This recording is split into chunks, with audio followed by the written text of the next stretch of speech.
Hello అండి, welcome back to my channel. అడవి శేష్ గారి డెకాయిట్ మూవీ రిలీజ్ అయింది కదండి, అది నిన్ననైతే చూడడం జరిగింది. మూవీ చాలా బాగుందండి. ఇది ఒక బ్లాక్ బస్టర్ మూవీ అని చెప్పొచ్చండి. మీరు కనుక ఒక ఎంపాత్ అయితే మీరు ఖచ్చితంగా ఈ లవ్ స్టోరీని, ప్రతి ఒక్క ఎమోషన్ని చాలా బాగా ఎంజాయ్ చేస్తారండి. ఈ మూవీ మనకి ట్రైలర్ టీజర్స్లో చూపించినట్టుగానే ఒక రాబరీ బేస్డ్ మూవీ అండి.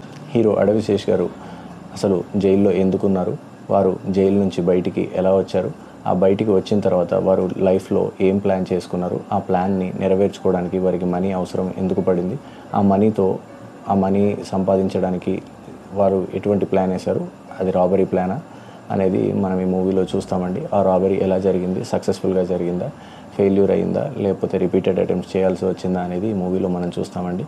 అండ్ అడవి శేష్ గారి మోటో ఏంటి ఒక రాబరీ చేయడానికి, is it just money or is there anything else అనేది మీరు ఈ మూవీలో చూసి తెలుసుకోవాలండి. అడవి శేష్ గారి కంటే ఈ రిక్వైర్మెంట్స్ ఉన్నాయి కాబట్టి వారు రాబరీకి వచ్చారు. బట్ హీరోయిన్ తనని ఎందుకు సపోర్ట్ చేస్తుంది, ఓన్లీ బికాస్ ఆఫ్ లవ్ అనేది మనం మూవీ చూసి తెలుసుకోవాలండి. తనకేమన్నా హిడెన్ మోటో ఉందా అనేది మూవీ చూస్తేనే మనకు తెలుస్తుందండి. ఇందులో ప్రకాష్ రాజ్ గారు అసలు ఎందుకు ఇన్వాల్వ్ అయ్యారు, ప్రకాష్ రాజ్ గారి పాత్ర ఏంటి అనేది కూడా మీరు మూవీ చూస్తే తెలుసుకోవాల్సి ఉంటుందండి. ఇందులో మనకి సునీల్ గారు అండ్ అనురాగ్ కశ్యప్ గారు, యాన్ మరీ ఖాన్ గారు, వీరు ముగ్గురు పోలీస్ ఆఫీసర్స్ లాగా కనిపిస్తున్నారండి. When there is a robbery there will be a police investigation కదండి. సో వీరందరూ ఇన్వాల్వ్ అవుతారండి ఒక రాబరీ తర్వాత. అండ్ ఈ మూవీని కోవిడ్ టైంలో తీసిన మూవీ లాగా పిక్చరైజ్ చేశారండి. సో దీనివల్ల ఏంటి అంటే హీరో హీరోయిన్స్ మాస్కులతో తిరుగుతున్నా సరే, నార్మల్ జనాల మధ్యలో మాస్కులో తిరుగుతున్నా సరే ఎవరు క్వశ్చన్ చేయరు. నార్మల్గా అలా తిరిగితే దొంగలు అనుకుంటాము. బట్ ఈ కోవిడ్ టైంలో జరిగినట్టుగా మూవీని చూపిస్తున్నారు కాబట్టి కోవిడ్ టైంలో మీరు మాస్క్ పెట్టుకుంటే ఎవరు మిమ్మల్ని క్వశ్చన్ చేసేవారు కాదండి. ఇది ఒక అడ్వాంటేజ్, తెలివిగా వాడుకున్నారని చెప్పుకోవచ్చండి. సో హీరో హీరోయిన్ల మోటివ్ ఏంటి అనేది మనకి ఈ మూవీలో చిన్నగా అన్ఫోల్డ్ అవుతూ ఉంటుందండి. మనకి ఫస్ట్ 20 minutes ఆఫ్ ది మూవీలోనే జోనితా గాంధీ గారి సాంగ్ వచ్చేస్తుంది, హీరో జైలు నుంచి ఎలా బయటకు వచ్చారు అనేది వచ్చేస్తుంది, రాబరీకి ఎలా ప్లాన్ చేశారు అనేది వచ్చేస్తుంది. సో ఇవన్నీ మనకి ఫస్ట్ 20-30 minutesలో వచ్చేస్తాయండి. అండ్ దాంతోపాటు హీరో హీరోయిన్ లవ్ స్టోరీ కూడా మనకి ఫస్ట్ 20-30 minutesలోనే చూపిస్తారండి. హీరో హీరోయిన్ లవ్ స్టోరీలో హీరోయిన్ని ఎందుకు లవ్ చేశారు, హీరోని ఎందుకు లవ్ చేశారు అనేది ఎలాబొరేట్గా చూపించలేదండి. మూవీ స్టార్ట్ అయ్యే టైంకే, వారి లవ్ స్టోరీ స్టార్ట్ అయ్యే టైంకే దే ఆర్ ఇన్ లవ్, వారిద్దరు లవ్లో ఉన్నారన్నట్టుగా చూపిస్తారండి. ఫస్ట్ హాఫ్లో వీళ్ళు చేసిన ప్లాన్స్ అన్నీ వర్కౌట్ అయ్యాయా లేదా అనేది మనం చూస్తూ ఉంటామండి. మూవీ ప్రోగ్రెస్ అవుతూ ఉంటే ఆ ప్లాన్స్ ఎలా వర్కౌట్ అయ్యాయి, ఎలా ముందుకు వెళ్ళాయి అనేది మనకు కనిపిస్తూ ఉంటుందండి. ఫస్ట్ హాఫ్లో మనకి చూపించిన లవ్ స్టోరీ, ఇతను జైలుకి వెళ్ళడం, జైలుకి ముందు వీళ్ళు కలిసారా లేదా, జైలు నుంచి బయటకు వచ్చిన తర్వాత ఎలా ఉంది పరిస్థితి, ఇవన్నిటికీ సమాధానాలు అనేటివి సెకండ్ హాఫ్ వస్తూ ఉంటే మనకి అన్ఫోల్డ్ అవుతూ ఉంటాయండి. ఈ మూవీలో not just love story, not just robbery story అండి. ఈ మూవీలో ఇంకొక డిస్క్రిమినేషన్ బేస్డ్ స్టోరీ కూడా ఉందండి. అది కూడా మీరు మూవీ చూస్తే మీకు అర్థమైపోతుంది. ఆ డిస్క్రిమినేషన్స్ కూడా చాలా ఇంటెలిజెంట్గా ఈ మూవీలోకి ట్యూన్ చేశారండి. Movie not just robbery based movie or not just love story అండి. ఈ మూవీలో ఇంకా చాలా ఎమోషన్స్ ఉన్నాయండి. Loyalty, friendship, betrayal and also parents and children love, ఇవన్నీ ఉన్నాయండి ఈ మూవీలో. Children, health, money and freedom, వీటి కోసం మనుషులు ఎంత పెద్ద డెసిషన్ అయినా తీసుకుంటారండి, ఎంత పెద్ద స్టెప్ అయినా వేయడానికి సిద్ధంగా ఉంటారనేది ఈ మూవీలో నేను చూసి తెలుసుకున్నానండి. నాకు ఈ మూవీ చూస్తే ఇంకో ఫన్నీ ఫీలింగ్ వచ్చిందండి. ఏంటి అంటే హీరోయిన్ కోసం హీరో ఏమేమి చేశారు, ఎటువంటి సాక్రిఫైసెస్ చేయాల్సి వచ్చింది అనేది ఈ మూవీలో చూస్తామండి. ఇట్స్ బోత్ వేస్ అండి. హీరో దేవదాసే, హీరోయిన్ కూడా దేవదాసేనండి.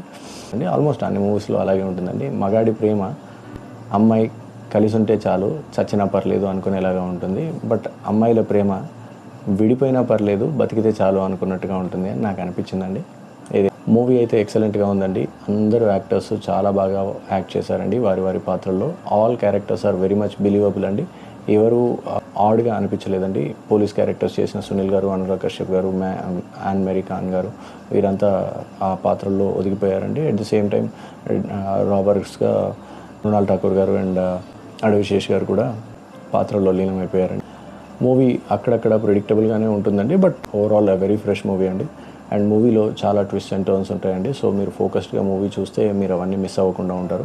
అండ్ మూవీ స్క్రీన్ ప్లే వచ్చేసి బ్యాక్ అండ్ ఫోర్త్ వెళ్తూ ఉంటుందండి. But it is not very confusing. మీకు ఆ సీన్కి ఆ back and fourth screen play అనేది కరెక్ట్గా యాప్ట్గా సరిపోతుందండి. It's like asking A question from another time and answering the question right now. So ఇలా ఉంటుందండి. కాబట్టి స్క్రీన్ ప్లే కన్ఫ్యూజింగ్గా ఏం లేదండి. అండ్ షనీల్ గారికి కంగ్రాచులేషన్స్ అండి. మూవీ చాలా బాగా డైరెక్ట్ చేశారు. అండ్ ఈ మూవీలో స్క్రీన్ ప్లే చాలా ఎక్సలెంట్గా వర్కౌట్ అయిందండి. నాకు చాలా బాగా నచ్చింది. ఏది ఎక్కడ రివీల్ చేయాలో అది ఆ టైంలో కరెక్ట్ టైంలో రివీల్ చేశారండి. సో మిమ్మల్ని ఆ సస్పెన్స్, ఆ గ్రిప్లో ఉంచుతుంది ఈ మూవీ ఈ స్క్రీన్ ప్లే వల్ల. అండ్ బీజిఎం వచ్చేసి జ్ఞాని గారు ఇచ్చారండి.